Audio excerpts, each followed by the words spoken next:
Confiança, e realmente nós temos que viver em confiança.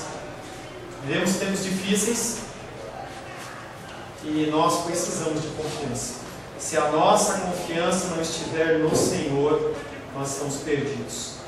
Os homens, as mulheres, eles podem nos decepcionar, mas o Senhor, Ele é aquele que nos auxilia e é aquele que nos guarda.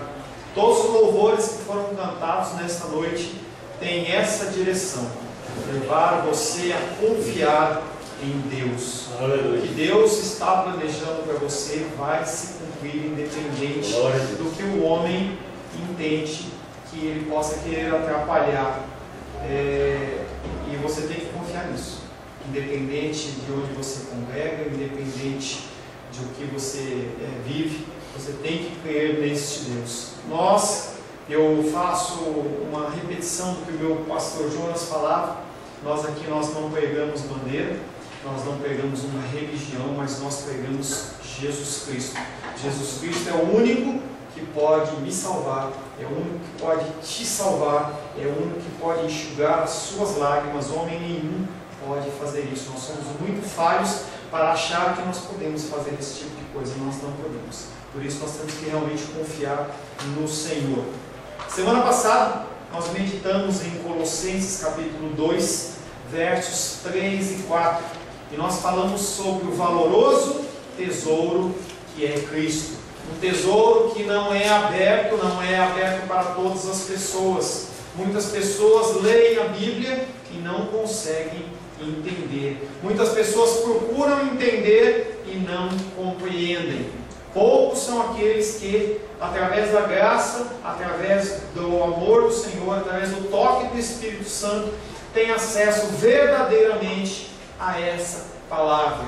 E Jesus Cristo é um tesouro que ele está escondido, e é um tesouro que ele não é para continuar escondido, ele é para ser escavado e é para ser apreciado. A palavra de Deus diz que aquele homem, quando descobriu um tesouro em um terreno, ele vendeu tudo que tinha e comprou aquele terreno para que ele pudesse ter aquele tesouro nas suas mãos. Nós temos esse tesouro nas nossas mãos e nós temos que passar por cima de lutas e dificuldades para que nós possamos vir a conhecê-lo mais e mais. Quem tem a ganhar com isso não é Deus.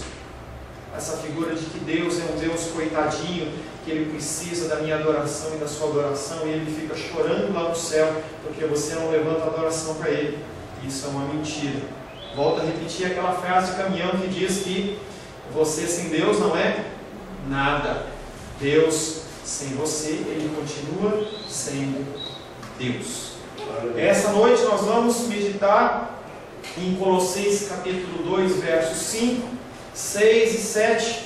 E o título dessa palavra de hoje chama-se Gratidão pela Graça Derramada. Você é grato pela graça que foi derramada na sua vida?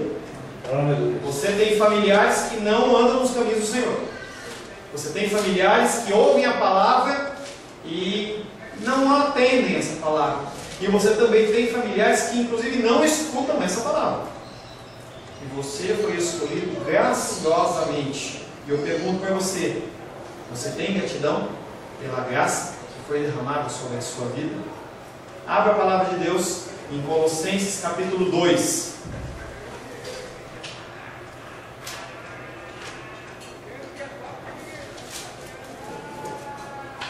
Colossenses capítulo 2.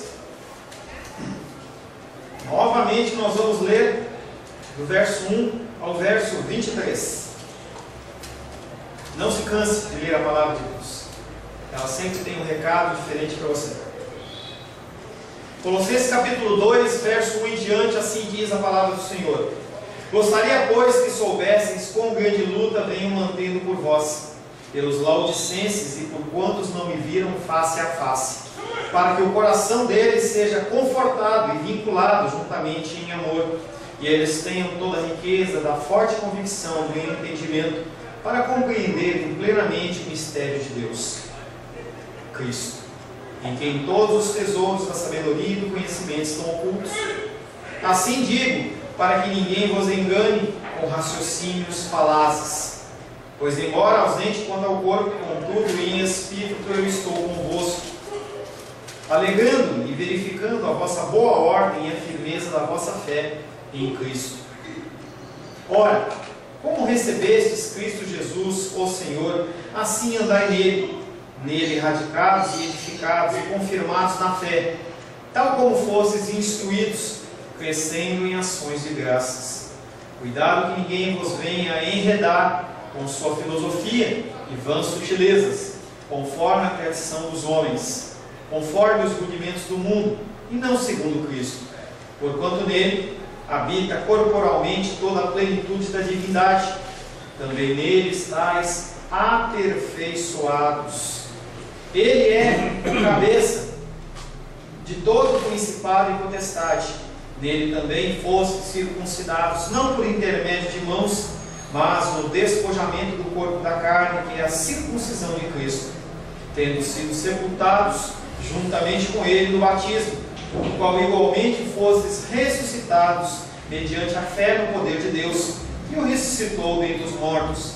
E a vós outros, que estáveis mortos pelas vossas transgressões e pela incircuncisão da vossa carne, vos deu vida, juntamente com ele, perdoando todos os nossos delitos, tendo cancelado o escrito de dívida que era contra nós e que constava de ordenanças, o qual nos era prejudicial,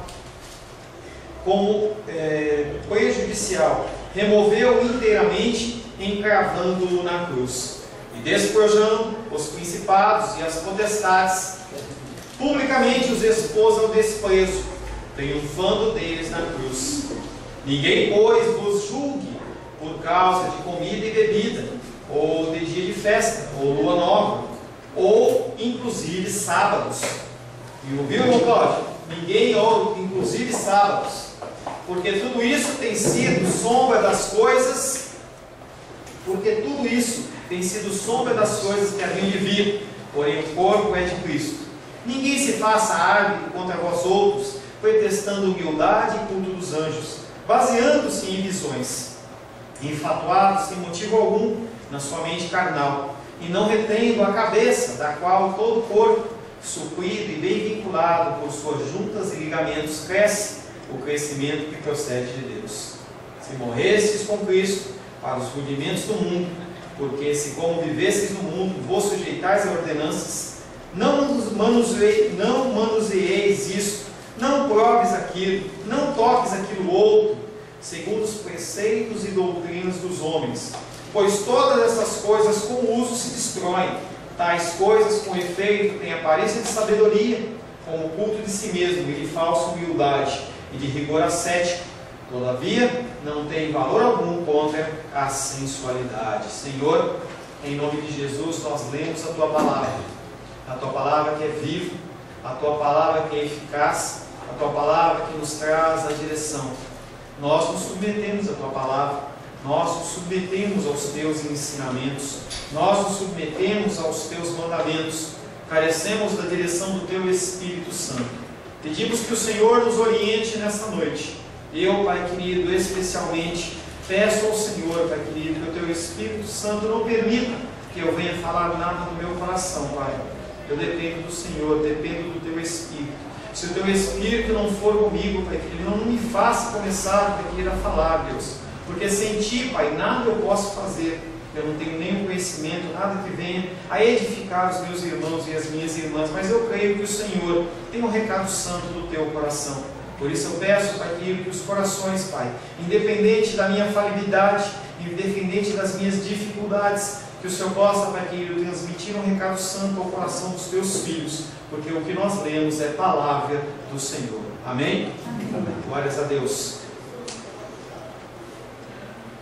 Ouvi essa semana um pastor dizendo que não se pode beber água na pregação, que você tem que ficar apenas com o lubrificante do Senhor. Mas eu confesso aos irmãos que eu não me diverti nesse copo de água, porque se eu não ajudar a cantar, se eu não cantar, eu não louvo ao Senhor, e aí eu sei que a garganta ela vai ficando seca, e o Senhor ele tem que mandar mais saliva para a minha garganta, entendeu? Se Ele mandar, eu vou abolir o copo d'água. Por enquanto, eu vou tomar essa aguinha que o Senhor assim permite. A palavra de hoje, como eu disse, o título dela é gratidão pela graça derramada. Você é grato pela graça que foi derramada na sua vida, na vida dos seus familiares, na vida dos seus filhos, dos seus netos? É uma bênção, é uma graça que o Senhor nos concede. O primeiro versículo é Colossenses capítulo 2, verso 5. Pois embora eu esteja ausente do corpo, em espírito estou convosco, alegrando-me ao ver a vossa boa ordem e a firmeza da vossa fé em Cristo. Algumas pessoas pegam esse versículo e entendem que está se falando de espiritismo, que o próprio apóstolo Paulo está falando que ele saiu do corpo. Não tem nada a ver, gente. Eu nem vou me ater em explicar isso, porque o apóstolo Paulo está usando uma figura de linguagem, e ele não está falando que ele está saindo do corpo, não está fazendo viagem astral, nem coisa nenhuma. Pois embora eu esteja ausente do corpo, para que ninguém afirmasse que a repreensão de Paulo era uma coisa apenas do coração dele, uma coisa irracional, como vinda de um lugar remoto, um lugar que ninguém sabia de onde era, ele diz que a afeição para com eles é maior do que a própria presença física dele. Independente do apóstolo Paulo estar lá ou não estar lá, ele os ama. Ele os ama porque são irmãos em Cristo. Ele os ama porque tem ouvido o relato a partir do pastor deles, que chama-se Epáfras, que eles estão firmes na fé, que eles têm transmitido aquela palavra como verdade. Então ele entende que aqueles homens e aquelas mulheres são irmãos, e ele se alegra. Ele diz que tem uma afeição que transcende inclusive a sua própria presença. Ao louvar também a presente condição deles, ele nos incentiva a não recuar. E isso é um grande erro do cristão. Ele recua, ele vai recuando. E aí assim a gente começa a ver as pessoas que começam a sentir pânico, começam a sentir depressão, começam a sentir uma série de doenças que são diagnosticadas pelos psicólogos, mas que não tem nenhum diagnóstico no sentido técnico. Você não faz um exame que vai te dizer que você está deprimido. Você não faz um exame que vai te dizer que você está com uma série dessas coisas, com bipolaridade e tudo mais. Não há exame para isso. Simplesmente as pessoas elas querem nominar a situação, querem mapear uma condição que você está sentindo. Você tem direito a se sentir triste. Você tem direito assim, sim, a ficar em casa, a querer chorar um pouco. Você tem direito a fazer isso. Mas quando a pessoa ela dá nome para isso, você entende aquilo como uma doença e você já recebe uma carga de medicamentos, uma série de conselhos de coisas que naturalmente se iria passar. Você está tristinho porque brigou com o namorado, está tristinho porque está com uma dificuldade financeira, mas aquilo é uma coisa que passa. Você não precisa se medicar, você não precisa entrar com uma série de tratamentos em cima disso. Às vezes precisa, mas são casos isolados. E aí se pega isso como uma regra. O apóstolo Paulo está muito contente com eles. Ele fala assim: olha, vocês estão no caminho certo, mas não recuem, não parem de avançar, porque o próprio ato de você ficar parado, você ficar estanque, é um recuo. Você deixa de crescer, você deixa de avançar, e naturalmente você vai se encolhendo, você vai entrando numa posição quase que fetal, e você vai se encolhendo, achando que tudo coopera para a sua desgraça.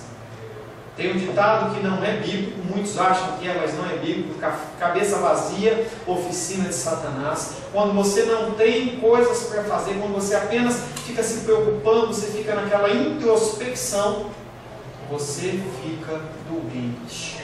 Você começa a pensar coisas, você começa a construir castelos de areia dentro da sua vida. Você começa a levantar pensamentos que não procedem de lugar nenhum, mas você estabelece aquilo como uma verdade, você vai colocando coisas em cima e você já não sabe mais o que é verdade e o que é mentira. Boa ordem e firmeza na vossa fé em Cristo. Em relação ao termo ordem, ele tem em mente a concordância. Um só pensamento, um só Espírito, um só Salvador, e esse Cristo. As pessoas, quando elas começam a pensar em outras coisas, em especial dentro da igreja, elas se perdem. Nós na igreja não temos que falar de outra coisa, eu tenho martelado isso, nós não temos que falar de outra coisa a não ser Jesus Cristo e Jesus Cristo crucificado. Não adianta eu começar a falar de técnicas, inventar uma série de coisas, porque se eu começar a trazer novidades para você, em todo culto você vai ter uma outra novidade. É assim que funciona com as crianças. As crianças, quando recebem um brinquedo, elas se divertem. As pessoas mais antigas que não tinham acesso a Re-Rap, a Toy não sei o que, elas se divertiam com bolinha de gude, com uma pipa, com um carrinho, e aquilo era suficiente. As crianças tinham uma boneca e era suficiente, mas hoje não. Você tem que ter a boneca tal, você tem que ter a boneca do filme tal, você tem que ter o carrinho disso, e aí você vai lá no McDonald's, vai lá no Burger King e tem o copo do Angry Birds de 1, 2, 3, 4, 5, você tem que ter todos. Você não se satisfaz, porque aquilo incentiva você a ter mais. Você pode ter o copo do Angry Birds, não tem problema. Não é um pecado. Eu digo para você que não é pecado. Mas você se fixar nisso, e muitas pessoas se fixam nisso. Elas têm que ter o último modelo. E a gente vê bastante programas na televisão, tem sido uns reality shows em que mostram as pessoas em que elas precisam comprar. Eu via com a Rosângela ontem um programa em que a mulher vai fazer um programa em Miami. E a pessoa, ela começa a mostrar aquelas mulheres, em especial mulheres, que precisam ter a última bolsa. E elas têm que ter antes das amigas. E a pessoa olha lá e fala, eu tenho 100 sapatos, eu tenho 200 sapatos. E a gente viu um outro programa em que a mulher não tinha mais onde colocar e tem que chamar uma moça com um programa Santa Ajuda para ajudar, porque não consegue mais organizar. Você fica escravo disso. Na igreja nós temos que ter um pensamento que é o pensamento de Cristo. É Ele que pode te auxiliar, é Ele que pode te ajudar, é Ele que pode te guiar. Não tem homem nenhum que pode fazer isso. Você tem que entender isso. Nossa fé, ela tem que ser única. Nosso alvo tem que ser um único alvo, Cristo. E a firmeza da nossa fé. Ter fé já é difícil. E ter uma fé firme. Tiago, capítulo 1, versos 5 e 6 diz: se porém algum de vós necessita de sabedoria, peça a Deus, que a todos dá liberalmente, nada lhes impropera, e se lhe há concedida. Peça-a, porém, com fé, em nada duvidando, pois o que duvida é semelhante a onda do mar, impelida e agitado pelo vento. Mais uma vez eu tive o prazer com Rosângela e Luísa, dessa vez o Vicente não pôde estar conosco, de ir para a praia nas férias. E a gente olha para a praia e você vê a onda e ela vai e volta. Ela vai e volta. E como a nossa fé se parece com as ondas do mar. Elas vão e voltam. No dia você diz que Cristo, Ele é o Senhor. No outro dia você está como Josué dizendo, ó Senhor. E você murmura e você adora, e você murmura e reclama, e a sua fé ela vai e volta. E o Senhor fala que a nossa fé ela tem que ser uma fé firme. Nós temos que confiar que aquele que começou a boa obra em nós, ele é infinitamente mais poderoso de completar aquilo que ele começou. Ele já deu o melhor dele. Ele já deu o filho dele amado. Você daria o seu filho em detrimento de alguém? Você entregaria o seu filhinho?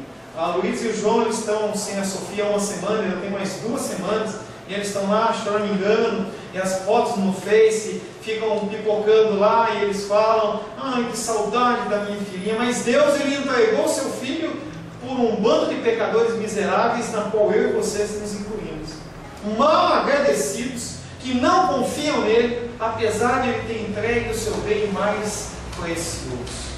Nós temos que ter uma fé firme. Nós temos que ter uma fé firme e única. Nós temos que ter uma fé firme e única. Em relação a essa fé, Paulo se alegra e enaltece porque os colossenses, além de ter uma fé constante, eles tinham uma fé em Jesus Cristo. Mas ele fala, cuidado, ele volta falando, cuidado, que tem gente ensinando coisa errada. Tem gente falando outras coisas em nome de Deus. E eu falo para você, muito cuidado aonde você ouve e o que você ouve. Ou cuidado com os programas de sábado, os programas de domingo, em que tem pseudo-cristãos falando coisas que fazem confusão na sua cabecinha. E a palavra de Deus diz que você não pode impedir do passarinho pousar na tua cabeça, mas você pode impedir dela fazer um ninho na tua cabeça. Porque o ninho são essas palavras que vêm para confundir. E eu não tenho nenhum problema em substituir coisas que eu achei que era verdade e eu descobri que são mentira. A vida em Cristo é isso. Você não recebe uma verdade e aquilo fica compactado no teu coração. O único que fez isso foi Jesus Cristo e só Ele. Todas as outras pessoas de Gênesis e Apocalipse, eles foram tendo renovação, novidade de vida. Mas essa transição tem que ser uma transição que tem que ser muito bem pensada, você tem que orar muito. Quando alguém apresentar a você um conceito diferente daquele que você acredita, você tem que parar e falar: epa, Deus, me ajuda. Fulano de tal está falando isso, o outro fulano fala isso, o que eu faço? E aí, quando você vai ter uma consulta médica, você está com uma enfermidade grave, e você vai num médico, dá um diagnóstico, você se assusta, você vai procurar um outro médico. E se aquilo está em discordância ainda, você procura um terceiro. O Senhor, Ele é aquele que não tem que ser o terceiro, Ele tem que ser o primeiro. Porque se você viver na presença dEle, quando alguém te apresentar uma coisa que não provém de Deus, aquilo vai bater no teu coração e vai te incomodar. É que nem quando você come aqueles alimentos que parece ter umas pedrinhas dentro, sabe? Você morde, aquele negócio te incomoda, você começa a morder. Quando você recebe algo que não é de Deus, você tem o Espírito no seu coração, você sente algo diferente, você sente que alguma coisa está errada, e é o momento de você parar tudo e falar assim: Deus, me orienta, Deus, me direciona. Mas essa direção não é você simplesmente ficar parado de braço cruzado. Você tem que orar, você tem que buscar, você tem que usar a sua mente, porque você não é uma ameba. Você tem que pensar. O nosso culto é um culto racional. Tudo que você ouve tem que ser confrontado em relação à palavra. Nós não podemos vaguear, porque senão você tem uma visão aqui, você tem outra visão ali, e visão mais visão chama-se divisão. Você fica com o seu coração dividido, e você traz essa divisão para a sua casa, você traz essa divisão para a sua família, você traz essa divisão para a sua igreja. Em relação à boa ordem e a ordem unida em firmeza da fé, nós podemos observar algumas coisas. Eu vou falar duas delas. Primeiro, os colossenses, eles tinham amor uns pelos outros. A igreja primitiva, ela demonstrava amor. Eles se preocupavam uns pelos outros. E o maior exemplo é quando toca no bolso. Porque o bolso é o mais difícil de converter. Pessoas que têm 30 anos de convertido e o bolso não se converte. Ela tem dificuldade em achar, ela crê que Jesus Cristo é Salvador, é protetor, mas quando fala em dinheiro, a pessoa até arrepia. E não é unção, não, ela arrepia, fica arrepiada. Não, isso não é de Deus. Eu não estou falando que você tem que dar dízimo, você não tem que dar dízimo, oferta, não estou falando nada disso, não estou induzindo você a nada disso. Mas naquela época, os cristãos eles eram amorosos, eles se preocupavam. Em Atos capítulo 4, versos 34 e 35 diz: pois nenhum necessitado havia entre eles, porquanto os que possuíam terras ou casas, vendendo-as, traziam os valores correspondentes, depositavam aos pés dos apóstolos, que eram verdadeiros apóstolos, não são os de hoje, apóstolos verdadeiros. Então se distribuía a qualquer um à medida que se alguém tinha necessidade. Entenda que pessoas são mais importantes que coisas. Não estou preocupado com templos, não estou preocupado com estruturas. As pessoas têm se preocupado com isso, mas a nossa preocupação tem que ser com vidas, com pessoas. O espírito de comunhão de Paulo com os que na maior parte não o haviam visto, com que ele não tinha nenhum tipo de conhecimento pessoal, tinha vindo através de Epáfras, que era o pastor, que numa visita, nós já falamos, relatou para ele como que era a vida daqueles homens. Havia amor genuíno no meio deles, sabia que a fé deles era uma fé inabalável e uma fé autêntica. Uma vida ordeira, cheia de fé e com amor manifesto do Senhor entre os irmãos. O reino de Deus, ele é representado dessa forma no mundo, muito mais do que palavras. Os cristãos, eles têm vivido de uma maneira abstrata. Você é um cristão, mas você não demanda, você não demonstra por que você é cristão, como você é cristão. Não tem como você se dizer cristão e você não demonstrar ao mundo, às pessoas que te rodeiam. Se as pessoas não te identificam como cristão, alguma coisa está errada. Nós, como cristãos, muitas vezes adoramos ao Senhor, mas aquele que está ao nosso lado, nós como que repudiamos. Nós não dividimos nada com as pessoas do mundo. Resultado disso é a sociedade deturpada que nós vivemos.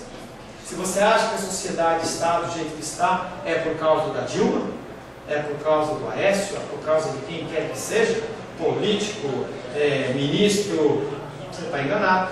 A sociedade, primeiramente, está assim por causa da soberania de Deus, e em segundo momento, por minha causa e por sua causa.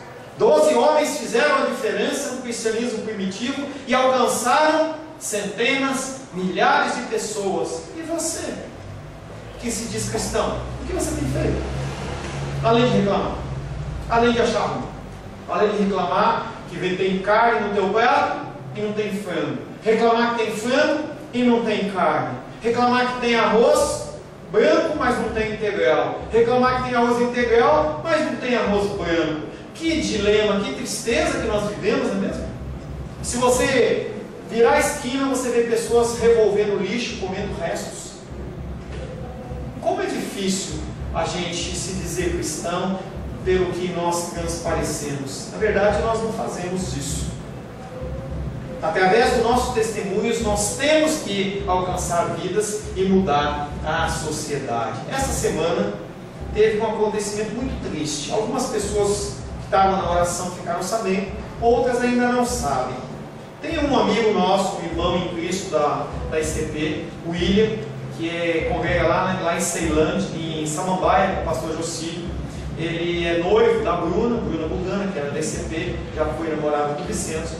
Essa semana a mamãe dele estava em casa, não sei se ela estava em casa, não sei muito bem o que aconteceu. Eu sei que de uma hora para outra pegou fogo no quarto dela, teve um curto-circuito e pegou fogo. E eu sei que ela perdeu todas as roupas, perdeu cama, perdeu roupas, perdeu o eletrodoméstico, tinha 2 geladeiras, uma derreteu e a outra ficou em estado precário. A Rosângela viu um vídeo, a parede totalmente preta, eletrodomésticos, ela não tem fogão, não tem mais micro-ondas, não tem nada. E aí nós, como cristãos, fazemos o quê? Talvez você não soubesse, mas agora você sabe. E aí o que nós fazemos? Irmão, eu vou orar por você. Será que é suficiente? Não, não ria, porque é importante a oração, porque num momento deste, o teu coração ele fica questionador. Você olha inclusive para Deus e fala: Deus, onde você estava nesse dia? Eu sou crente em uma família cristã. Nós temos que orar sim, nós temos que dar palavras de conforto sim, mas hoje eles precisam muito mais do que isso. Então, saiba que as ofertas da manhã e as ofertas da noite nós vamos direcionar para essa família, para que eles possam tentar reestruturar. Então eu peço para você que não tem problema com isso, possa dar uma oferta. Se eu não tenho hoje e você quiser auxiliar depois, auxilie depois, tá? Há necessidade daquela família. É assim que nós praticamos o cristianismo verdadeiro. Colossenses capítulo 2, 6 e 7 diz o seguinte: assim como recebestes a Cristo Jesus como Senhor, assim andai nele. Essa frase derruba muito crente, porque ele diz: portanto, assim como recebeste a Cristo, ou seja, você recebeu a Cristo, por que você não anda como ele andava? Por que você não faz como ele fazia? Por que você não fala como ele falava? Verso 7: enraizados e alicerçados nele, confirmados na fé que vos ensinaram, transbordando em ação de graças. Você agradece pela graça derramada na sua vida? Devemos nos apegar apenas a Cristo Jesus como o Senhor. Não tem outro, não tem pastor, não tem bispo, apóstolo, mestre, evangelista, nem homem, nem graduação, nem nada na qual nós temos que apoiar ou podemos nos apoiar. Apenas podemos nos apoiar em Cristo Jesus como Senhor, cujos mandamentos devem ser obedecidos e na sua palavra nós devemos confiar. O sentido é: Colossenses, não se deixem enganar. Membros e visitantes da igreja cristã Semente de Vida, não se deixem enganar. Cristãos de todo mundo, não se deixem enganar.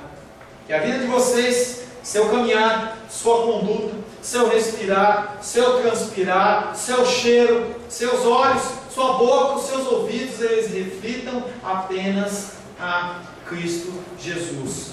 Vocês o abraçaram com uma fé viva. No momento que você aceitou Jesus, você chorou. Não sei você, mas eu chorei. Eu entrava na igreja e o ministro de louvor, quem quer que seja, estava afinando o louvor, eu chorava. É muito lindo esse choro, mas e esse choro deu o quê? Ele continuou, ele parou de acontecer e você não caminhou, você continua nessa vidinha medíocre cristã que você diz ser cristã. Vocês abraçaram com uma fé viva, da maneira como foram instruídos. As palavras como recebestes indicam uma linha de transmissão. Primeiro Deus entregou para Paulo, Paulo passou para Epáfras, e Epáfras passou para os Colossenses. Vocês têm recebido a palavra de Deus, humildemente, através da minha vida. O que vocês têm feito com isso? Vocês têm usado como forma de acusação? Vocês têm mudado, têm transformado? Tem alguma mudança na sua vida? Se não há mudança na sua vida, você está perdendo o seu tempo. Você pode ficar vendo Faustão, você pode ver as videocassetadas, algumas eu não gosto, eu perdi o gosto daquilo, entendeu? Mas algumas, mesmo tirando um barato da cara das pessoas, aparentemente são engraçadas, algumas pessoas acham. O lugar certo é você fazer isso, comer uma pipoquinha, entendeu? Arranjar muitas desculpas para não vir à igreja. Mas se você realmente tem Cristo no coração, você tem que andar como Ele andou. Atos 17:11 diz o seguinte: ora, esses de Bereia eram mais nobres que os de Tessalônica, pois receberam a palavra com toda avidez, examinando as Escrituras todos os dias, para ver se as coisas eram de fato assim. Quando você ouve o que eu falo, não receba isso e engula. Fica que nem a vaca. Sabe como que a vaca faz? A vaca, ela vai lá, morde a grama e ela fica. E ela é um ruminante. Por que ela rumina? É até uma coisa meio nojenta, né? Ela mastiga e engole. Aí volta. Ela mastiga e engole. Até que não tem mais nada para ela extrair. Aí ela vai lá, dá outra mordida. Os bereanos eram pessoas que viviam numa cidade, uma região de Bereia. O que eles ouviam, o que eles faziam? Eles pegavam, anotavam. Paulo falou isso? Beleza. Falou isso? Tá bom. Vamos chegar em casa e nós vamos estudar, ver se ele realmente falou a verdade. Ele falou isso, é verdade? Ótimo, beleza. Falou, isso aqui que ele não falou, não está na Bíblia. Não, isso aqui. Os bereanos faziam isso. Nós temos que ser mais como eles. E parar de receber coisas podres, coisas que são imundas, coisas que não têm nada a ver com Jesus Cristo. Nessas palavras o apóstolo Paulo admoesta, ele chama a atenção de que eles se unam à doutrina que eles abraçaram. Eles abraçaram uma doutrina e eles têm que seguir nessa doutrina. E Isaías 30:21 diz: quando te desviares para a direita e quando te desviares para a esquerda, os teus ouvidos ouvirão atrás de ti uma palavra, dizendo: este é o caminho, andai por ele. Eu já expliquei para vocês, naquela época do Antigo Testamento, o pai ia ensinar o filho a cavar um poço, e aí aquele poço ia sendo cavado, chegava um ponto em que o pai falava assim: filho, você não anda nem para a esquerda, nem para a direita. Qualquer coisa você olha para trás, que você vai ver o caminho, se está o caminho certo. É isso que o texto está dizendo. Nós temos que andar neste caminho. Como lutar contra essas mentiras? Como lutar com essas mentiras que se parecem tão parecidas com a verdade? A resposta está na palavra andai. Quando você anda como Cristo, você não se desvia nem para a direita, nem para a esquerda. Você anda num caminho reto. Ele compara a doutrina pura do Evangelho, como haviam aprendido, a um caminho seguro. Você andar no caminho do Senhor é um caminho seguro. Você se aventurar por outros caminhos, você está andando em caminhos perigosos. Vi um filme outro dia de guerra, em que eles estavam andando com um tanque, e de uma hora para outra, aquela explosão. Eles pegaram uma mina e explodiu uma parte do tanque. Quando você anda em caminhos que não são os caminhos do Senhor, você pisa em minas.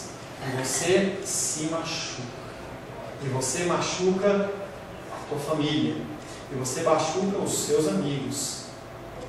Você se machuca. E como toda e qualquer enfermidade, como todo e qualquer machucado, ele demora para ser curado. O primeiro exemplo é no andar. A segunda, as árvores. Ele fala que nós temos que ser radicado. O que é radicado? Nós temos que ter as raízes profundas. A maioria dos cristãos, ele tem um cristianismo medíocre, um cristianismo mediano. Você sabe que Jesus, você pergunta alguma coisa de Jesus, ele fala, Jesus é bom, Jesus é lindo. Você ainda tem aquela visão que Jesus tem olho azul, cabelinho cacheadinho, entendeu? Nem aquela polishop, aquele cabelinho totalmente bonitinho. Jesus não tem nada a ver com isso. Mas as pessoas, elas acham que esse Jesus é o Jesus deles.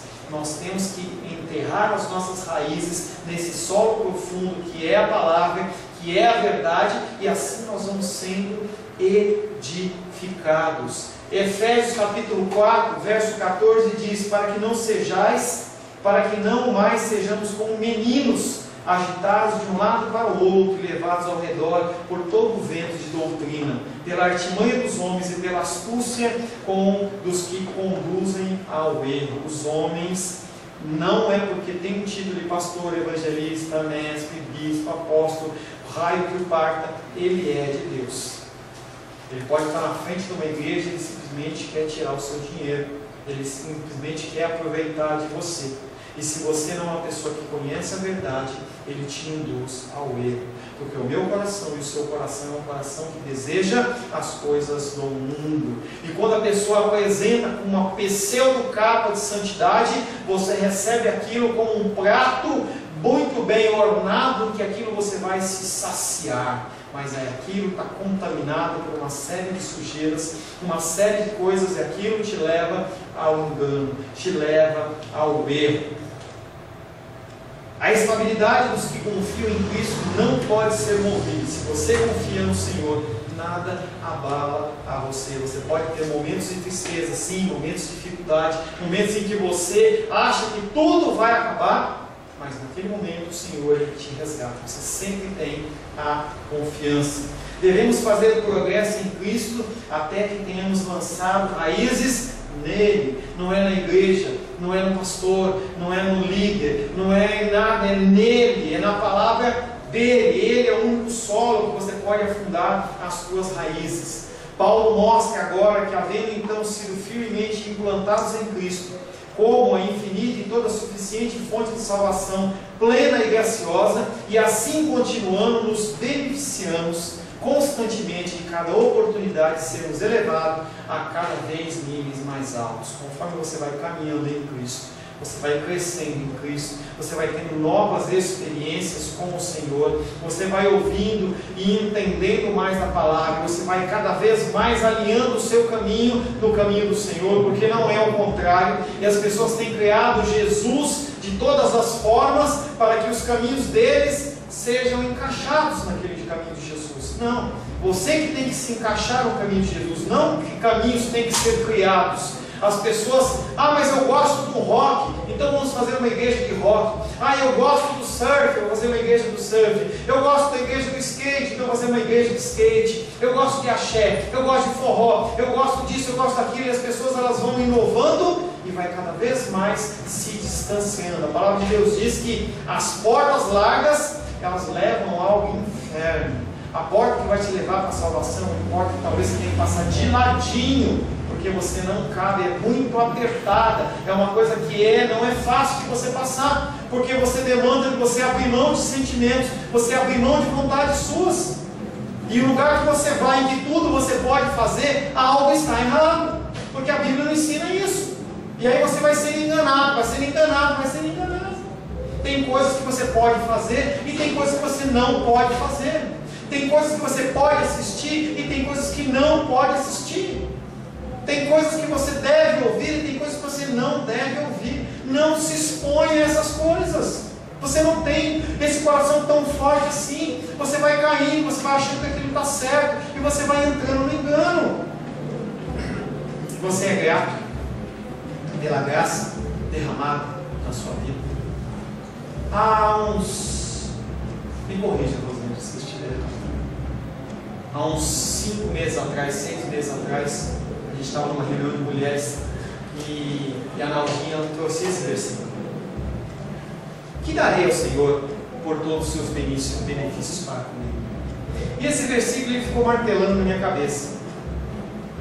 Às vezes tem pessoas que é difícil a gente dar um presente, porque ela tem tudo. E aí você olha, Deus ele derrama a graça dele sobre a minha vida e sobre a sua vida de uma maneira de graça. Não cobra nada. Como é que você pode pagar isso? Que darei ao Senhor por todos os benefícios que Ele tem feito para você? O que você pode dar ao Senhor por você ter 2 olhos? Você enxergar. Se você não enxerga bem, você poderia pagar um óculos. O que você pode dar ao Senhor por você ter audição? Por você poder falar? Por você ter 2 mãos? Você tem 2 mãos? 5 dedos em cada mão? 2 pernas? 2 rins? 1 coração? 1 pulmão? E você vai esquadrinhando o teu corpo. E eu pergunto para você, o que você pode dar ao Senhor por você não nascer qualquer tipo de deficiência? Tem algum preço? Porque as pessoas hoje elas padecem numa fila de rim, de coração, de uma série de coisas, de córnea, a vida inteira. E ainda quando tem uma transferência, algumas vezes há rejeição. Que benefícios? O que você pode dar ao Senhor por todos os benefícios que o Senhor tem dado a você? Sua família, seu transporte, seu trabalho. O que Ele pode? O que você pode oferecer? Será que você matar um bichinho é suficiente? Será que você trazer o dízimo do seu salário é suficiente? Será que você vir na igreja todos os domingos ou todos os dias possíveis é suficiente? Não há preço para isso. Mas isso não quer dizer que você tem que ficar parado. Isso não quer dizer que você não pode fazer nada. Isso é o erro do ser humano. Ele olha aquilo como uma coisa inatingível e ele para. Ele vai recuando, que nem o Michael Jackson. Ele faz um walk, ele vai andando para trás. Você não é caranguejo, você tem que avançar. Apesar de você não poder pagar isso, uma coisa você pode fazer: falar assim, Deus, obrigado. Quando você aprende a dizer obrigado, Senhor, eu dou-te graças pelos benefícios que tu tens derramado sobre a minha vida. Quando você faz isso, amor, o coração ela começa a afastar, porque você começa a ver que você recebeu muito mais do que você não tem. Você para de reclamar pelo seu, que você não pode ir lá na Vitor Hugo, ou sei lá, qualquer loja, comprar o 100º par de sapato, você não pode ir mudar para os Estados Unidos, você não pode fazer uma viagem para a Europa, você não pode viajar para o navio, porque você olha e você sabe que no dia a dia o Senhor tem cuidado de você. Quando você começa a aprender isso, de agradecer, de falar, obrigado Jesus, por isso você começa a enumerar, e nós temos aquele hino que canta, conta as bênçãos, dize-as quantas são, e verás surpreso quanto Deus já fez. A gente tem que tirar o nosso foco do que Deus pode fazer e colocar o nosso foco no que Deus tem feito ou já fez. Que darei ao Senhor por todos os benefícios para comigo. Isso é um versículo para você gravar no coração, que nem quando grava aqueles bois assim com ferro, tem que ser gravado no teu coração. Quando vier a tristeza, vier a ansiedade, vier a dificuldade, vier o pensamento negativo, vier a depressão, vier a vontade de chorar, a vontade de ficar em casa, você lê lembra desse versículo e você começa a enumerar.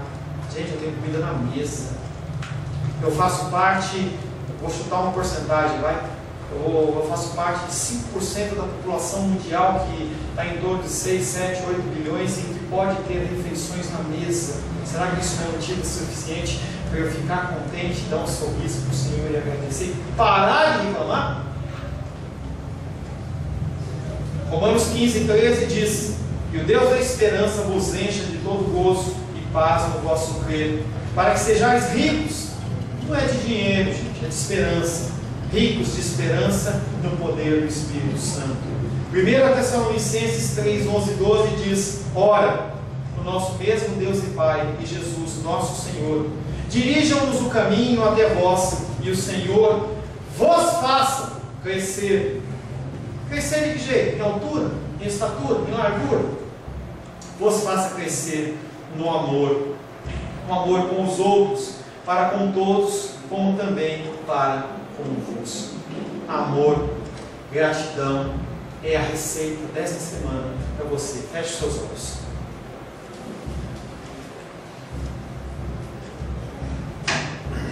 Senhor Deus, Tu és lindo, Tu és maravilhoso, Tu és bendito, Tu és adorado, Tu és glorificado, Tu és supremo. Nós pedimos perdão ao Senhor pela nossa semana de reclamação, nossa semana de murmuração. Queremos, Pai, pedir perdão ao Senhor porque não fomos gratos a Ti.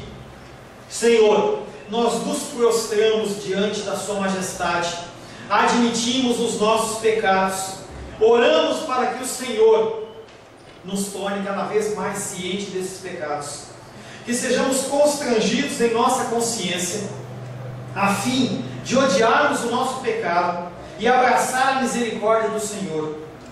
Que a Sua graça seja derramada sobre nós de forma transbordante.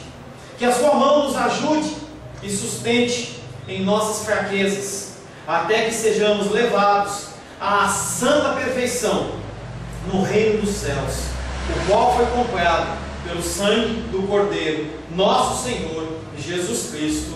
Amém. Glórias ao Senhor.